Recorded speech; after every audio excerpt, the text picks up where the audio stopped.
Welcome back to Conflicts of Interest. This is episode 591. I'm the host of the show, Kyle Anzalone, and today joined by co-host Connor Freeman. Connor, how you doing? Doing well, Kyle. How are you?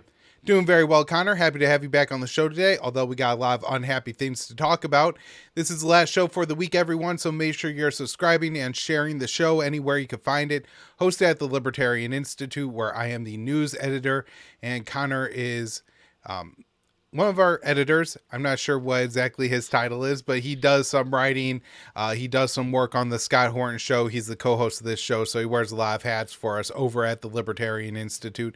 Also does some writing for antiwar.com as well as myself, and that the show is also found on the blog over at antiwar.com, YouTube, Rumble, or Odysee for the video version of the show.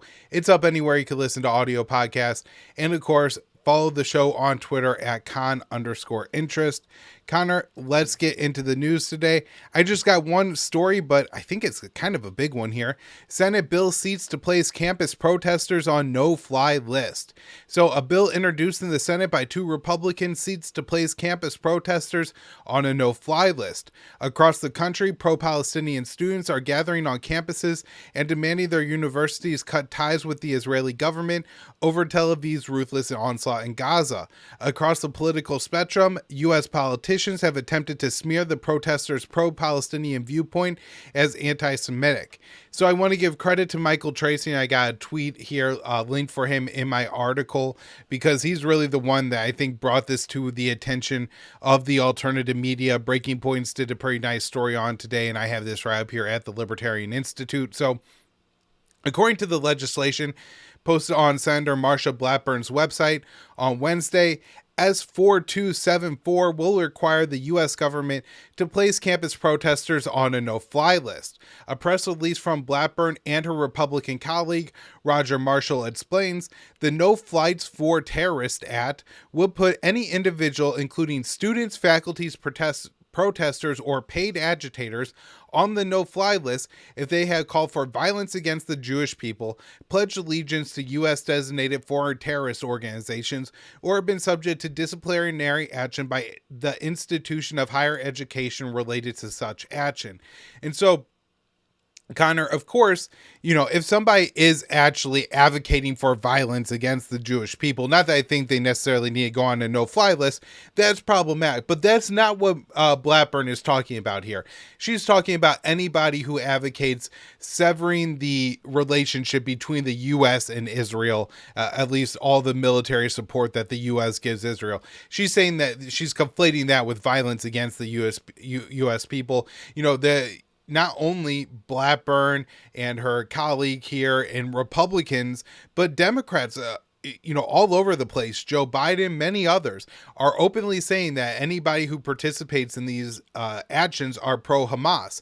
Now, I think the most problematic part of this bill, Connor, is that it's any student who's punished by their university. So students who have been suspended, students who have been arrested on campus, would then apparently be put onto these no-fly lists. I mean, this is incredibly problematic. And, when I was a kid, Connor, I remember these debates coming up around the no-fly list and putting potential terrorists on a no-fly list. And this was the warning from the people who were advocating against it, was it's going to get blown out of proportion. We're going to end up with a situation where anybody who is mildly supportive of a Muslim movement is going to be called a terrorist and placed on a no-fly list. And that's exactly what this legislation is trying to do.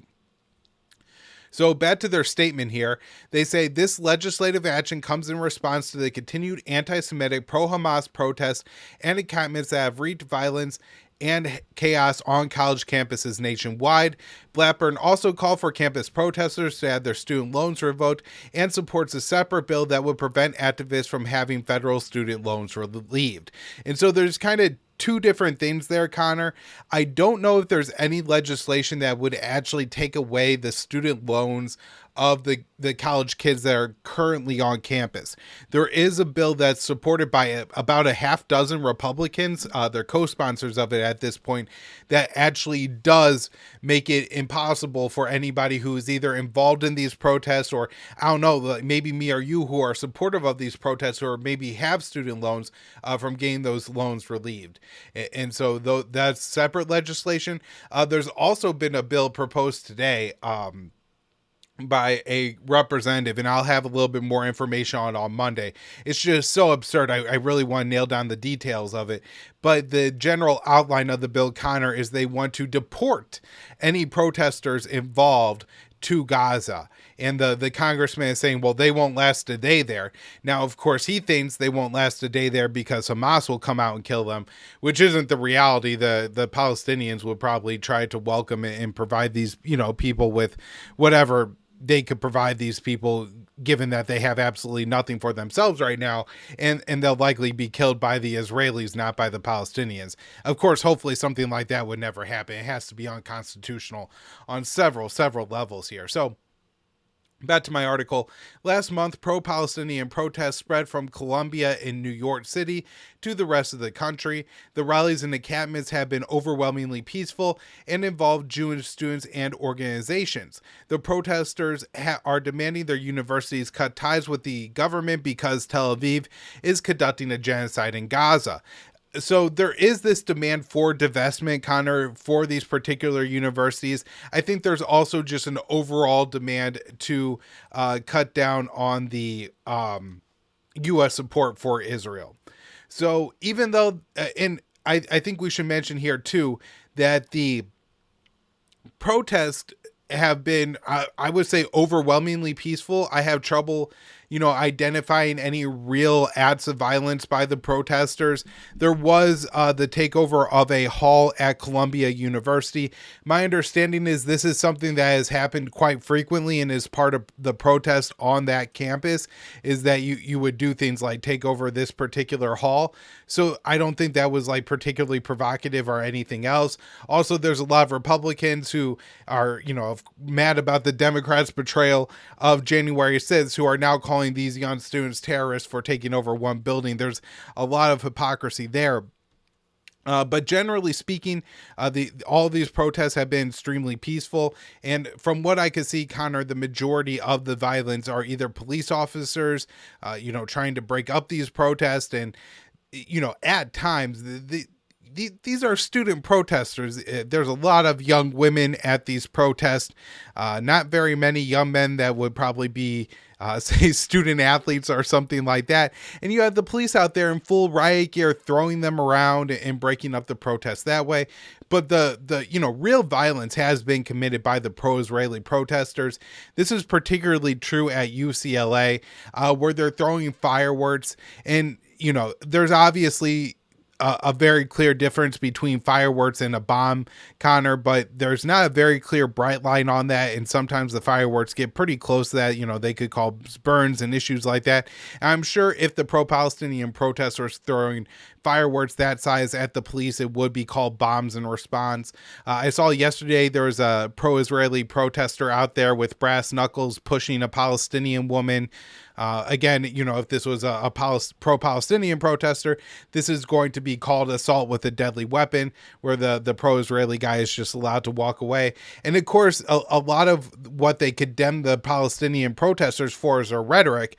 But honestly, Connor, as far as I've seen, the Palestinians will chant something like, "From the river to the sea, Palestine will be free." And of course, that's a chant, not an actual, well-detailed policy position.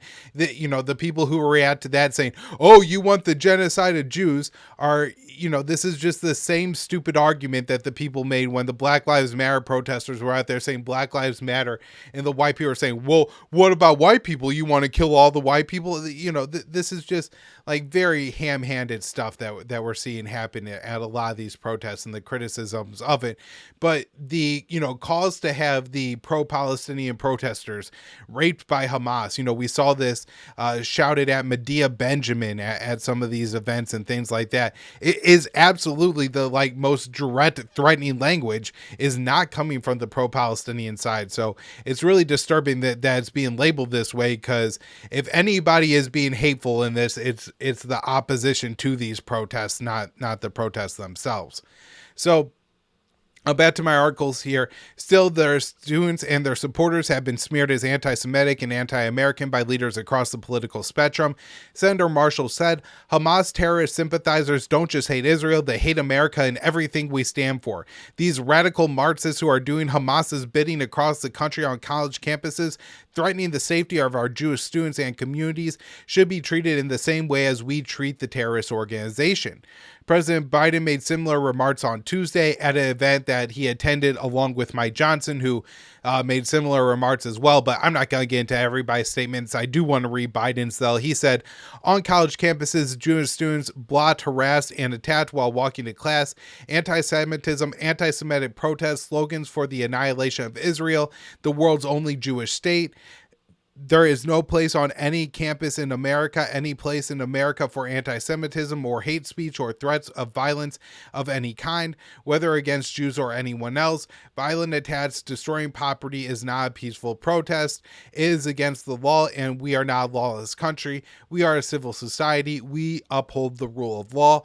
And just two quick things here, Connor. Of course, you could almost imagine Trump saying this same thing, just switching a couple of the nouns here in 2020, and it causing a massive liberal freak out, and Biden would probably be kneeling with some kind of different costume on to try to court liberal votes and prove that Trump is the racist one and he's not. But then, Biden's president. And again, you can't even really compare the violence of these protests to the Black Lives Matter protests. You're talking about serious things like arson, burning down entire square blocks, people being beaten. And of course, a lot of the violence there too caused by police officers and things like that. I'm not trying to just paint Black Lives Matter that way, but there's not even a real comparison you could draw versus the two protest movements as far as how disruptive it has been to society and how much property damage has been caused. And two, I want to make this point, and this is something that the supporters of Israel love to say, which is, why are these protesters out there protesting the world's only Jewish state? What do they have against the world's only Jewish state? And their problem with Israel isn't that it's a Jewish state. It's that it's a Jewish state, except that Jewish state draws its borders around a bunch of people who aren't Jewish and then refuses to give those people rights. That's the problem with the Jewish state, isn't that it's a Jewish state, it's that it's an apartheid state. It's a state that's in the middle of a genocide. It's a state that will receive this year $20 billion in weapons from the American government and the American people. That's why there's so much protest and animosity there. So, Connor, with that, I'm going to hand it over to you. I know you got a lot of important stuff, including this new article that you wrote for the Institute. Netanyahu implored Qataris to continue funding Hamas in 2018 letter. So, this is something that you've done a great job of covering, Connor. You and Scott Horton had an excellent article out right at the start of this thing. Maybe you can remind me of the title of that particular article and the audience when you get into it, that detailed the history here. But here you have just another piece of evidence to add to your massive pile that Israel has really been involved in driving a lot of what has happened in Gaza. Absolutely. Well, thank you. It's called Netanyahu's support for Hamas backfired, and we put it out at antiwar.com originally and then reprinted at the Institute at the end of last October. And it is the definitive take on this whole issue of the history, the decades of the Likud party and the far right more broadly in Israel's support for Hamas, epitomized those factions, I should say, by Benjamin Netanyahu, who has bragged about the success of this strategy. And other analysts and observers have referred to it, or at least it's a part of the Netanyahu doctrine. wherein basically he has been supporting Hamas directly and indirectly with funds and propping them up in Gaza as a way to divide the Palestinians, to use them as basically a PR ploy to say, well, look, we have absolutely no partner for peace, and we can't negotiate with the Palestinians because they're divided and Hamas is a terrorist group. And look, they just fired rockets at us again, and so we're going to continue to de facto annex more land from the West Bank, what they call Judea and Samaria in the meantime, and expanding their illegal settlements and just continuing to bomb the people of Gaza. They call it mowing the lawn and leaving them under this permanent siege. And we can see what the logical the conclusion of that kind of policy is. But the way it was supposed to work was use Hamas as the excuse to never negotiate a Palestinian state, but make peace with the U.S. basically stage managing these phony peace deals with the Arab the sort of Gulf dictatorship satellites the U.S. has in the region, but that only really worked with Morocco, the UAE, well, particularly I should say the UAE, Bahrain, and then of course Morocco and Sudan. And it hasn't worked with Saudi Arabia, at least not yet. And of course, their genocide against the Palestinians is the most inflammatory thing to happen to the region in many, many years, and has drawn very clear lines. And I don't think it is likely that the Saudis, barring some very unlikely event where we see the siege lifted, an end to the war, a ceasefire, and Palestinians, granted by their Israeli rulers their human rights, as you were just discussing, which they've been deprived of at least since 1967 under permanent foreign military occupation in the West Bank and Gaza. It's unlikely that that'll work. But this article is all about. This is from Ynet originally. I'm writing it up from Ynet, which is an Israeli outlet, and they were reporting on this letter that had been viewed only by a handful of people.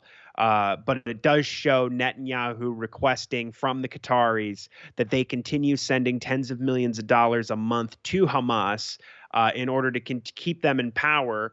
And one of the things that's most interesting about it, which I'll get into in the article, is that the Qataris, as we've seen even in recent months, they're not really that fond of this relationship they have with Hamas. In fact, it's usually at the U.S.'s behest that they continue this support, whether it's having their diplomatic offices in Qatar or, in the case of Netanyahu, demanding that they continue funding them when Qatar wasn't too keen on doing it and was actually concerned about running afoul of the American sanctions regime. Because they've designated Hamas as a terrorist organization. And so Netanyahu had to go, this is during the Trump era, had to go to the Americans to get Steve Mnuchin, our former Treasury Secretary, to tell the Qataris, don't worry about it. Just keep sending the money to Hamas, and we won't go after you for it. So as I write here, as Israel's war on Palestinians living in the besieged Gaza Strip continues escalating, a secret 2018 letter penned by Prime Minister Benjamin Netanyahu to the leadership in Doha exposes Tel Aviv's diplomatic efforts to ensure that tens of millions of dollars would reach Hamas every month. Now, the decades-long policy of Netanyahu's far-right Likud party to directly and indirectly fund Hamas has been well documented by the U.S. and the Israeli press. In the letter, only seen by a handful of people, Netanyahu implores the Qatari government to send Hamas another major cash infusion. So according to Ynet, Qatari funding for Hamas between 2007 and 2014 was conducted largely without international oversight. However, following Israel's 2014 war on Gaza, the 51-day war, the transfers were carried out with a new system worked out by the U.S., Israel, the UN, and Qatar, ensuring that Hamas would be provided with $30 million every month, ostensibly to cover fuel costs that they purchased from the Israelis, welfare payments for needy families, and government salaries, of course. And then until 2018, according to the report, the payments were cleared with Israel as well as the illegally occupied West Bank's Palestinian Authority. I just note here that the PA is trained and backed by Tel Aviv, London, and Washington. They're essentially trustees in an Israeli prison in the occupied West Bank. They're not a sovereign state by any means.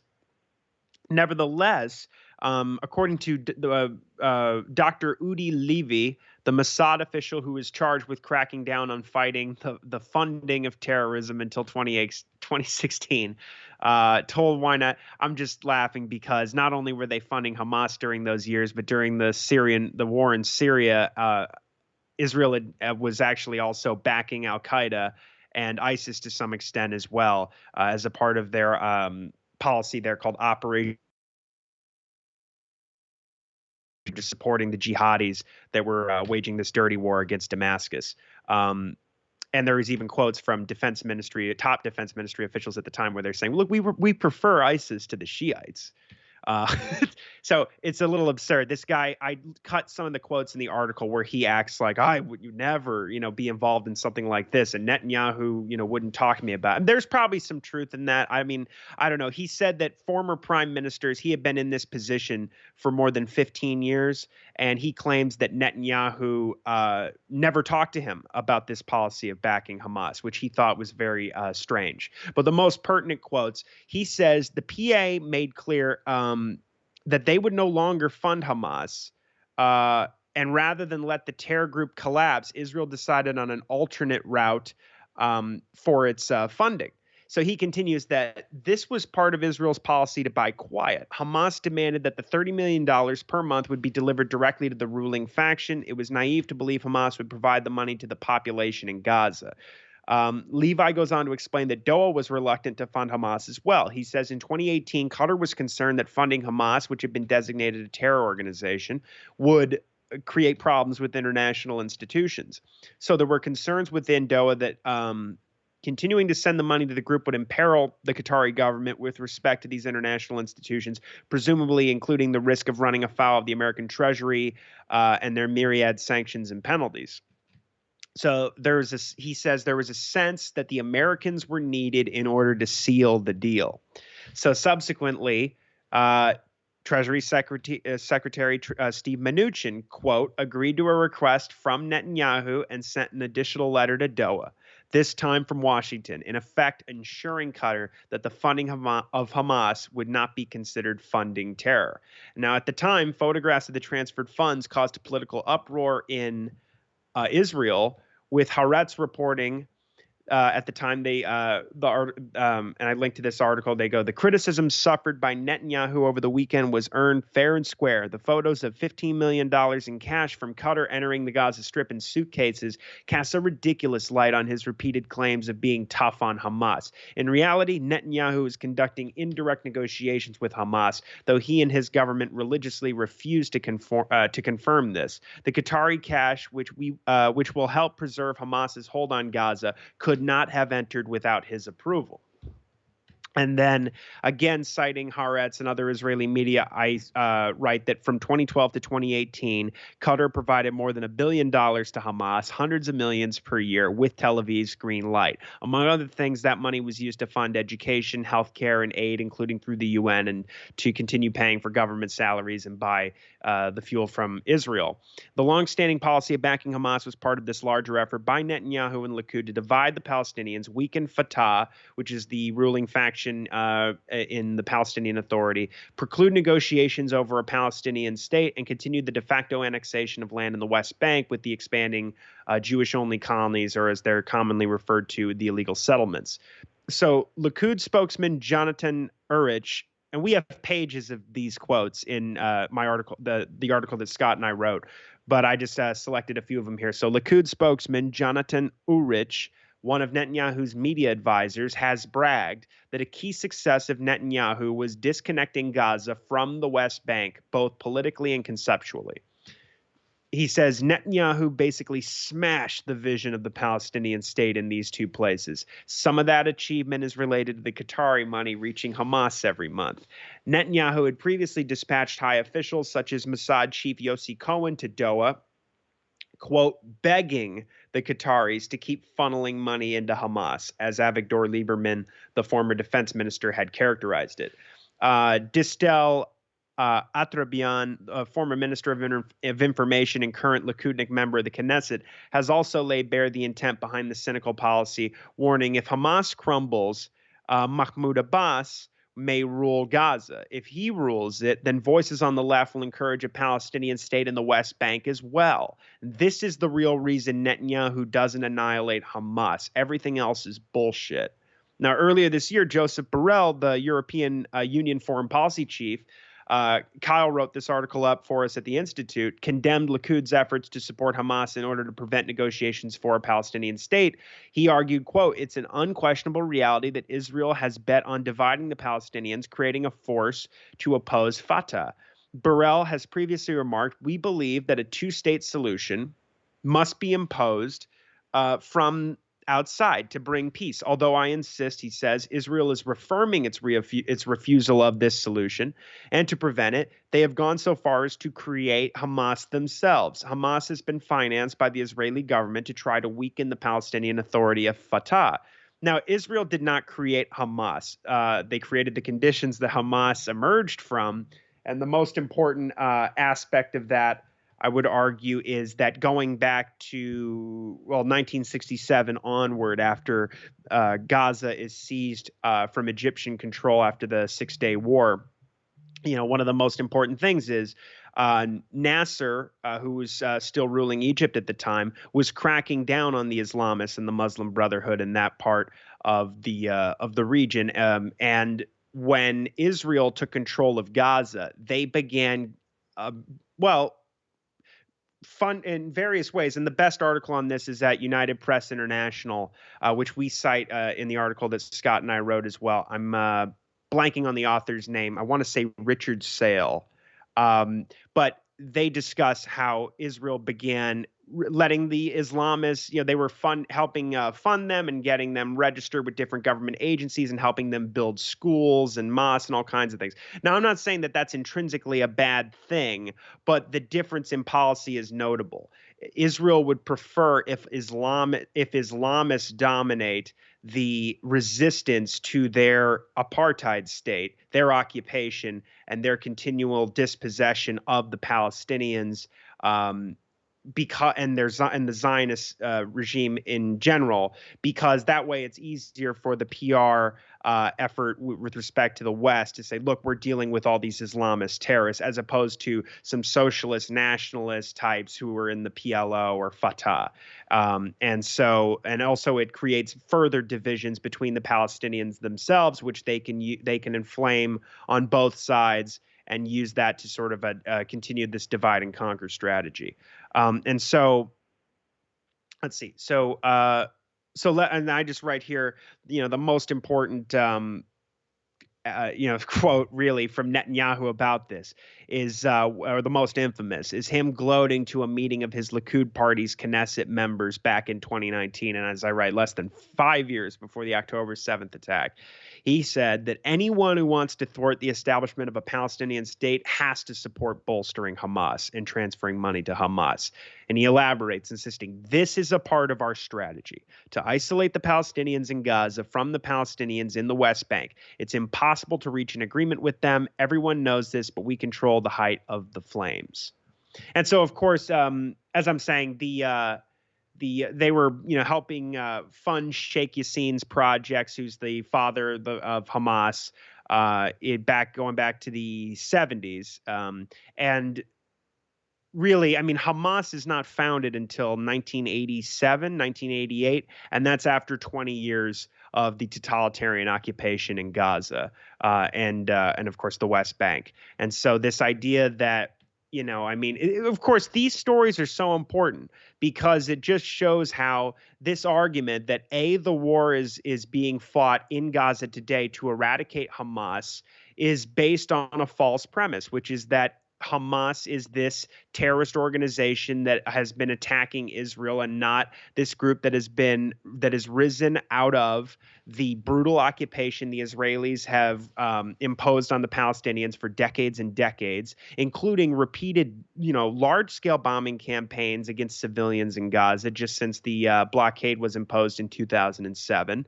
And we also know, it's very critical to point out that according to U.S. intelligence as well as Israeli intelligence, Israel is not really putting a dent in the Hamas, military structure, and it's going to be impossible for them to eradicate Hamas or wipe them out. According to the U.S.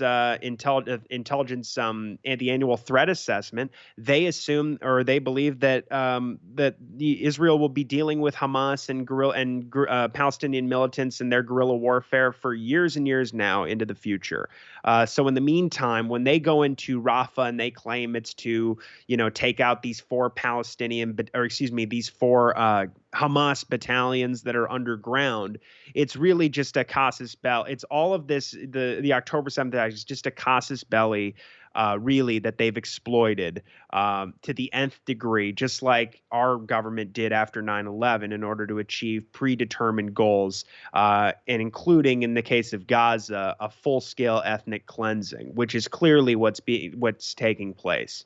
And the truth is that, Netanyahu should be on trial in his own country for allowing this attack to happen, if nothing else, through his decades of propping up Hamas for this cynical purpose of being able to steal more land from the Palestinians and continue to keep them crushed under the boot of the heinous Israeli occupation.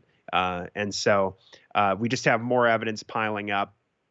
And, it's just important to keep in mind that, as I said, since a full air, land, and sea blockade on the Strip, intermittently carrying out these bombing campaigns against the population. Mentioned the 2014 war earlier that, killed thousands of civilians. I believe it was like 2,500 and more than 500 children approximately, and just leveling, thousands and thousands of homes and key civilian infrastructure, as they usually do. I mean, in like Operation Cast Lead, we see hundreds of factories and schools bombed. It's on a much larger scale now since October 7th, but this is what Israel has been doing to Gaza for, many, many years now. And so, of course, they've exploited this in order to push forward with their genocidal AI-programmed ethnic cleansing campaign, and they've killed at least 35,000 people now, and that's mostly women and children. So it's just more evidence of what a criminal, genocidal, frankly, war criminal that Benjamin Netanyahu is. Just the worst kind of person in the world, and it's an absolute shame the U.S. is tied up in all this and underwriting and supporting it. Wouldn't be possible without Joe Biden's administration and this complicit Congress, who would rather put student demonstrators against genocide on the no-fly list and just continue criminalizing any dissent against Israel here in the United States. Okay. All right, this next story I have is from Kelly Vlahos at Responsible Statecraft, and she covered this conference that was attended where Mark Milley, the former chairman of the Joint Chiefs, as well as who is the CEO of Palantir, which is the sort of deep state Pentagon, CIA, NSA, FBI, you name it, contractor. Libertarians might be familiar with Blake Masters. He's the protege of Peter Thiel, the founder of Palantir. And so actually, let me, 1 second, I'm going to look up really quickly the name of the conference, because I don't think Kelly includes it in here, but I have it right here. 1 sec. It is officially called the Ash Carter Exchange on Innovation and National Security. Okay. So as she writes, former chairman, this is Mark Milley throws U.S. military under the bus for Israel. You're going to get a kick out of this. And also Alex Karp says some very interesting things about the protest movement taking place on college campuses right now that indicate that the ruling class is much more, well, they've actually demonstrated in their their reaction to the protests. I mean, the harsh crackdown is obviously meant to send a message to all Americans and in the broader West, because these protests, there's solidarity protests going on throughout Europe now as well, with the Americans. But they have to crush this movement because they know that there's going to be so many more protests coming down the line here as inflation gets worse and as people's standard of living continues to go further and further down, and we really do start to feel the effects of the monetary policy run amok, especially during the COVID era, where we printed $6 trillion and handed it out to all the richest people in society and threw a few scraps to the public. But in the meantime, everybody's savings has been depleted as a result. And we see all these horrible wars taking place and other abuses of the constituents of Western countries. So they have to make a real point of cracking down with an iron fist on these kids to send a message to absolutely everybody else, not dissimilar to the way the January 6th protesters were treated. So as Kelly writes here, former Joint Chiefs Chairman Mark Milley threw his own military under the bus yesterday, trying to rationalize the killing and maiming of thousands of Palestinian civilians in the last 6 months of Israel's war in Gaza. So the following video, and she has a tweet from Max Blumenthal. I'll just read the quote, but there's a video included in the article if people want to go look it up. So the following video is a stunning example of how far Israel's supporters in the U.S. will go to justify what is becoming one of the biggest humanitarian catastrophes in the 21st century, sparked by relentless, indiscriminate bombing in the densely packed Gaza Strip, where nearly 35,000 Palestinians have been killed, most of whom are reported to be innocent civilians. Countless others are still dead under the rubble, which covers the entire territory. So Milley said, before we get all self-righteous about what Israel is doing, and I feel horrible for the innocent people in Gaza dying, but we shouldn't forget that the United States killed a lot of innocent people in Mosul and Raqqa, that we, the United States, killed 12,000 innocent French civilians. And here we are in the 80th anniversary of Normandy, on the prep fires of Normandy. We destroyed 69 Japanese cities, not including Hiroshima and Nagasaki. We slaughtered people in massive numbers, innocent people who had nothing to do with their government, men, women, and children. War is a terrible thing. But if it's going to have meaning, it's going to have to, if it's going to have any sense of morality, there has to be a political purpose, and it must be achieved rapidly with the least cost, and you do by speed, he says. Hamas could easily make the exact same argument. I mean, it's so ridiculous that he's saying this. And so nothing regarding October 7th. And as Kelly writes here, this is a historical argument. Nothing he says is not true, of course, she says, but Milley skips right over the obvious stick in his self-righteous spokes, which is that the Geneva Conventions were codified in 1949 to prevent the litany of civilian atrocities he ticks off from happening again. War is hell, General Milley, but the international community recognized 75 years ago that innocent slaughter was wrong and tried to do something about it. Not to be ignored here, though, is that he is in essence disparaging American World War II veterans and Iraq War veterans as well, to make a point of support for what Israel is doing today in Gaza. Funny, Milley and his four-star ilk never mentioned the civilians killed by the U.S. military in Iraq and Syria until they realized that acknowledging it might help get their Israeli friends off the hook. And we could have used this kind of candor 10, 20 years ago when it would have meant something and could have held the U.S. military, including senior military officers like Milley, accountable. And she says, fat chance. To make matters worse, Milley then nods appreciatively when Palantir CEO Alex Karp chimes in. Who said the peace activists are actually the war activists, and we are the peace activists. His rationale, Kelly says, weapons technology companies like his want to make the United States stronger so the country doesn't go to war. And she just writes bull. And the whole spectacle is even more repugnant when you take in the setting. A confab of military officials and weapons contractors convene to thread, inflate, and hawk their wares like garish barkers under the typically euphemistic banner of the, quote, Special Competitive Studies Project, a, quote, nonpartisan, nonprofit initiative with a clear mission to make recommendations to strengthen America's long-term competitiveness as AI and other emerging technologies are reshaping our national security, economy, and society. And Kelly just finishes here by saying, don't forget for a second that Israel's war is not only our war, but in so many ways our gain, at least for the profiteers, including Milley, who has seen more personal and professional benefit in supporting Israel than in defending the integrity of his own fellow Americans.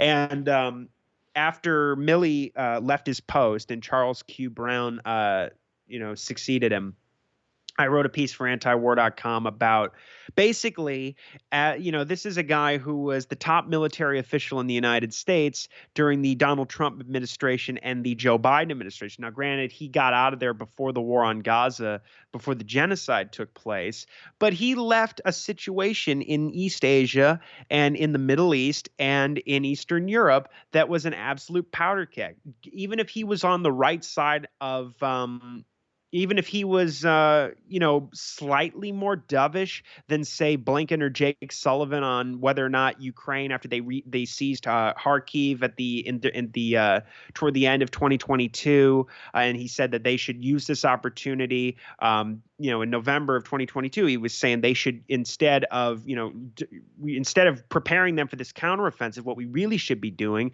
is having them go to the negotiating table, because they've likely hit the high water mark of their ability to reclaim land that Russia has already taken since the invasion. And he was overruled, of course, by our diplomats, by the State Department, by Tony Blinken, and then, of course, the National Security Advisor, Jake Sullivan.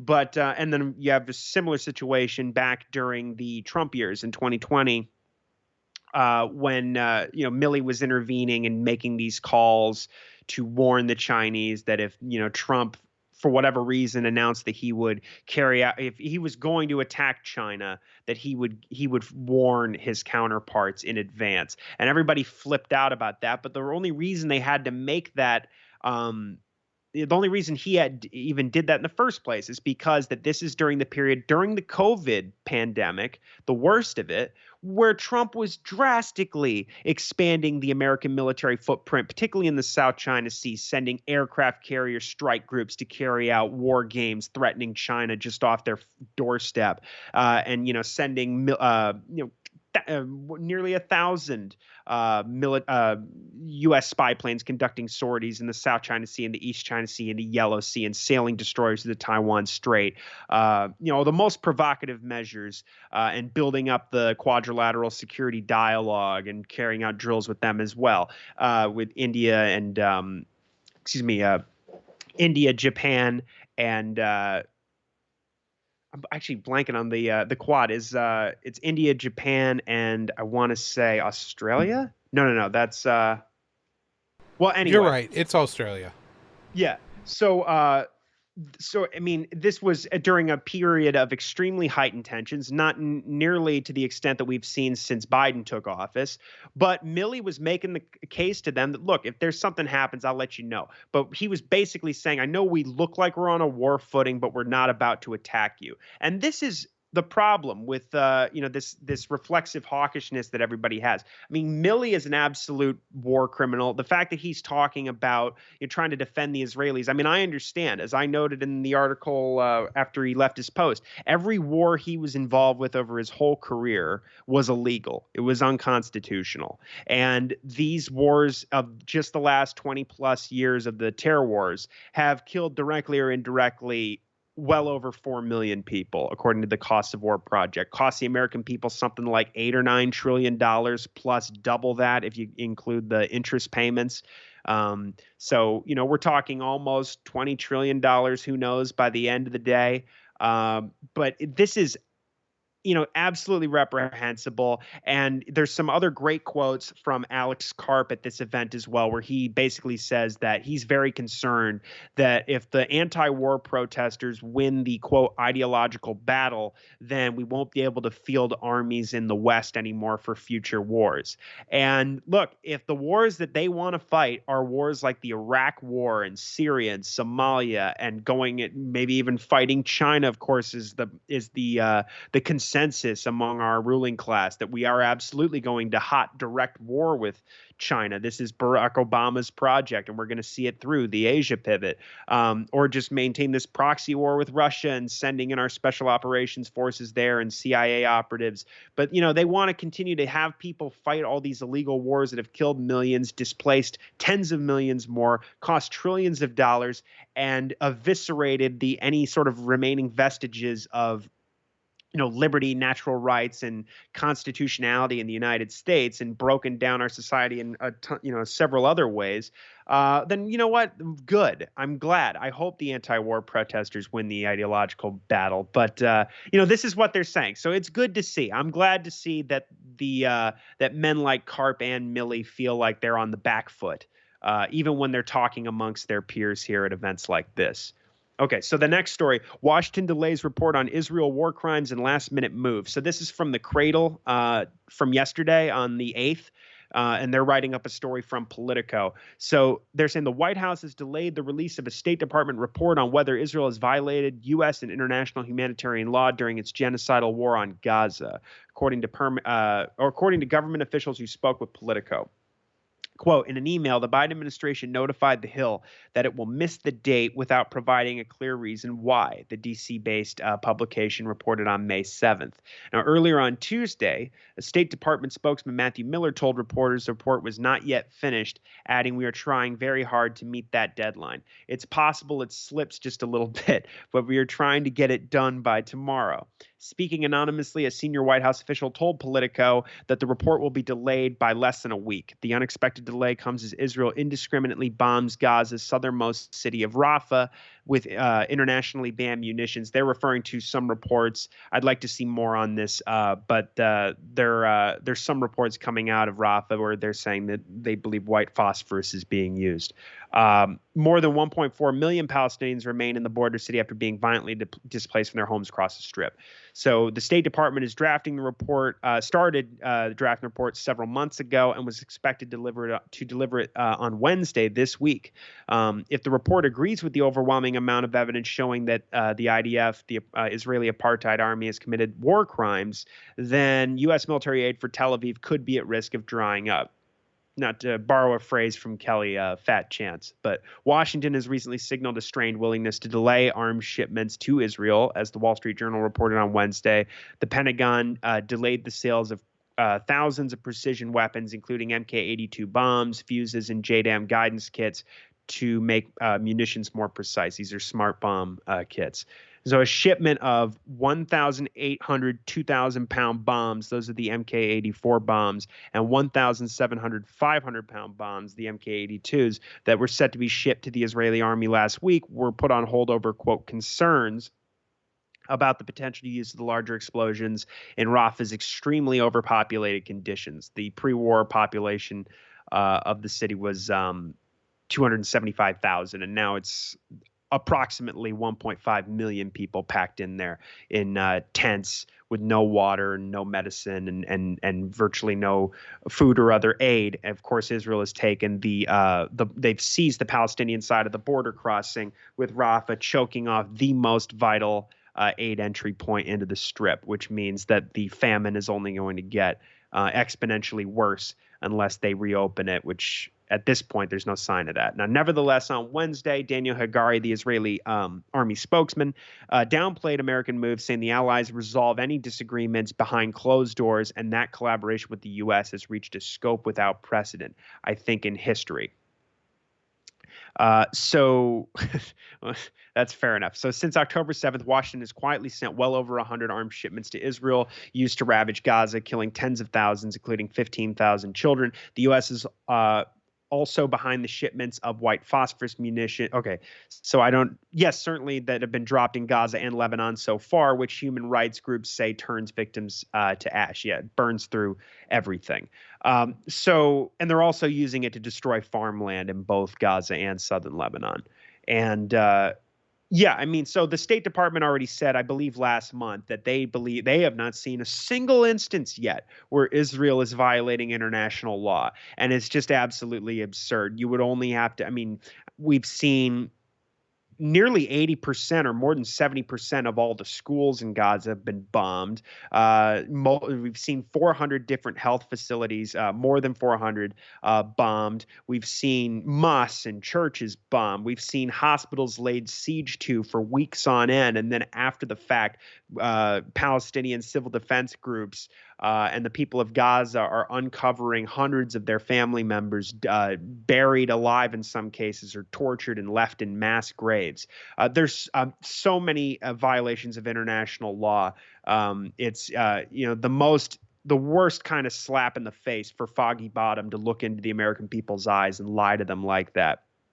And, within the administration, of course, I just saw there's a new report at Politico that there's another 185 lawyers, or maybe even more than that, including several within the administration, who are calling on the White House to cease providing weapons to Israel, saying that it's illegal, that it violates our foreign assistance laws, that it violates the Leahy laws, that it violates the Geneva Convention. So all of these international and domestic U.S. laws on the books are being completely violated every minute, with this policy.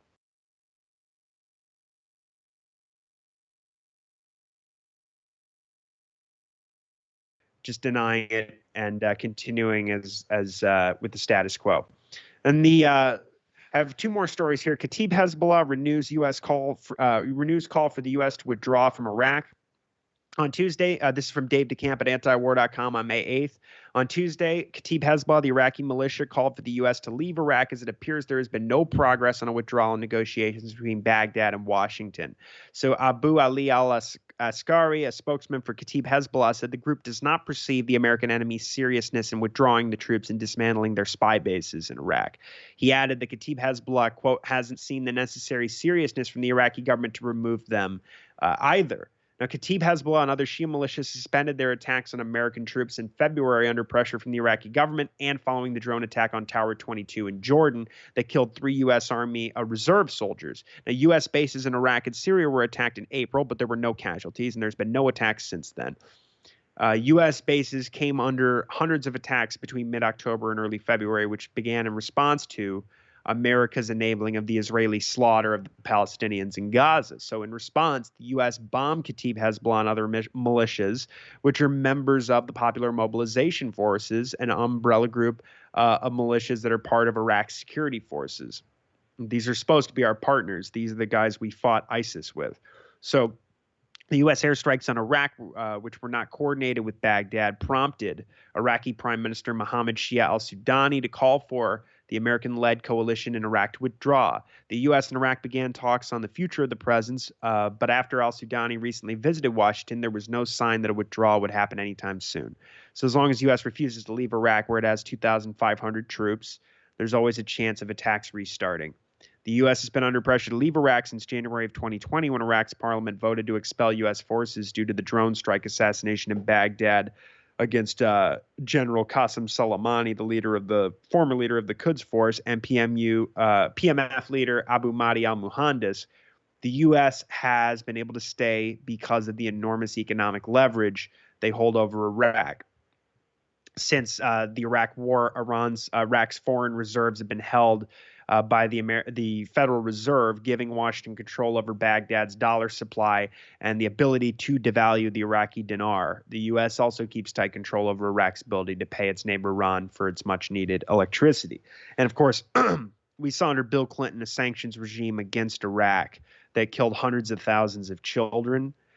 Trump, after the parliament voted unanimously to expel U.S. forces in the wake of the assassination of Soleimani, threatened Iraq with sanctions the likes of which they've never seen, and quite literally threatened to collapse their economy overnight using that leverage. So, this is very serious stuff. I mean, and of course, Trump also was, there was indications toward the end of his administration that he was going to pull the troops out, and that number is still the same, 2,500 troops. And of course, this kind of acrimony with the Shiite militias will further imperil the troops illegally occupying a third of Syria in the eastern part of the country, where they're occupying Syria's oil wells and their wheat resources as part of the economic war against the Assad government there as well.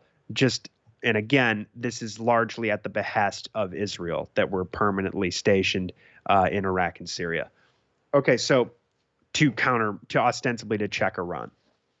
Okay, so this next story, Israeli strikes kill at least 5 people across South Lebanon. So Jason Ditz, of course, is the best on keeping track of the burgeoning war between Israel and Hezbollah that's been taking place. It could get much worse, especially now that we see the escalation in Rafah. But Jason writes here, Israeli attacks continued across southern Lebanon with reports that at least 5 people were killed in a pair of attacks. Israeli Defense Minister Yoav Gallant ominously warned that the, quote, mission against the northern border areas has not been completed and predicts a, quote, hot summer. The larger of the 2 attacks shelled a house in the town of Kahiyam. The house was destroyed, killing 3 Palestinian fighters within. The 3 were reported to be from Syria, aligned with the Ali al-Aswasad brigade. The other deadly attack saw Israel carrying out strikes in Odysee, which killed at least 2 members of Hezbollah. The Hezbollah group is yet to issue a statement to the identities of the members, or as to the identities of the members. During the day, Israel continued to bomb the towns of Kiayim and Kefar Kela, attacking what they claim was Hezbollah infrastructure. What they actually hit is not clear yet, beyond the house that was shelled. What is clear is that 7 months of persistent Israeli attacks have wreaked significant destruction in southern Lebanon, with estimates from the Southern Council that in excess of $1.5 billion in damage has been caused. Southern Council officials have split the damage into 2 separate categories, saying that over $1 billion in damage has been done to the buildings, and some $500 million has been done in attacks on infrastructure. Israel attacks virtually daily now and suggests that almost everything they hit is a quota has Hezbollah terrorist infrastructure. We see this similarly in Syria, where Israel bombs Syria roughly every week. Although that may change to some degree now. Iran has established some deterrence since their attack on the Israeli military sites back in April last month. But when they bomb Syria practically every week, we always cover it here on the show. They always say that they're bombing Iran, but in many cases, it's always civilian. It's very often, more often than not, it's civilian infrastructure, civilians, or the Syrian Arab Army that they actually do hit. I mean, they may be targeting Hezbollah weapons depots and caches and things like this, but they're bombing. When they bomb when they bomb the Aleppo International Airport or the Damascus International Airport, even if they claim that they're trying to block weapons shipments from Iran to Hezbollah by way of Syria, there's no ambiguity about what they're doing there. Similarly to when they bombed the Iranian consulate, and there's just no argument that that's a bombing of a diplomatic facility. And again, that's another blatant violation of international law. So Jason says, regardless of whether the targets are civilian homes or basic infrastructure, they say that it's Hezbollah's buildings. Now, apparently not included in the figures is damage to farmland, which has cost a substantial number of residents their livelihoods. Southern Council estimates that at least 93,000 residents have been displaced, with government officials previously estimating it at over 100,000. So we just see more and more escalation here with the Israelis. They're gearing up the public in Israel for a war with Hezbollah. We've seen Bezalel Smotrich as well. I mean, that's the defense ministry that's gearing up the public for this war, Gallant and the war cabinet. But Bezalel Smotrich, the finance minister from the Religious Zionism Party, has made very clear that he wants to see, Rafah completely annihilated and then move on to Hezbollah, wipe Hezbollah out, one final war to destroy them. And he says that if, Netanyahu doesn't do that, then his government doesn't have a right to exist, and just puts more political pressure on Netanyahu, who's first of all trying to avoid jail and all of his corruption trials, and hopefully he'll be held accountable for his decades of backing Hamas and being so derelict in duty that they allowed the October 7th attack to take place on their watch, and on his government's watch. And, this obviously, his policy has thrown the hostages in Gaza under the bus, and he's instead elected to carry out an ethnic cleansing campaign to take Gaza back for the Zionist Jews of Israel. And so this is only going to get worse, and I have seen reports before about and I don't know, we'll see how this actually plays out, but there's been some indications that there's a very good chance that if things do get worse in Rafah, that we'll see escalation in kind from Hezbollah, and that to some degree has a green light from Iran. But those reports are months old. But again, the Israelis have been threatening to invade Rafah. This attack, this invasion of Rafah, which is taking place now, was supposed to take place back in March. So maybe things have changed in the interim. However, of course, Israel is still at war with all of its neighbors basically right now, and we're going to see efforts to drag the U.S. into a much larger conflict, particularly with Iran, let alone the Houthis in Yemen, Hezbollah in Lebanon, the Syrians, and the Iraqi Shiite militias as well, on top of Hamas and the Palestinian resistance groups in the West Bank, and the other groups in Gaza as well. All right, Connor, thank you for that summary, and we'll be back with more shows next week.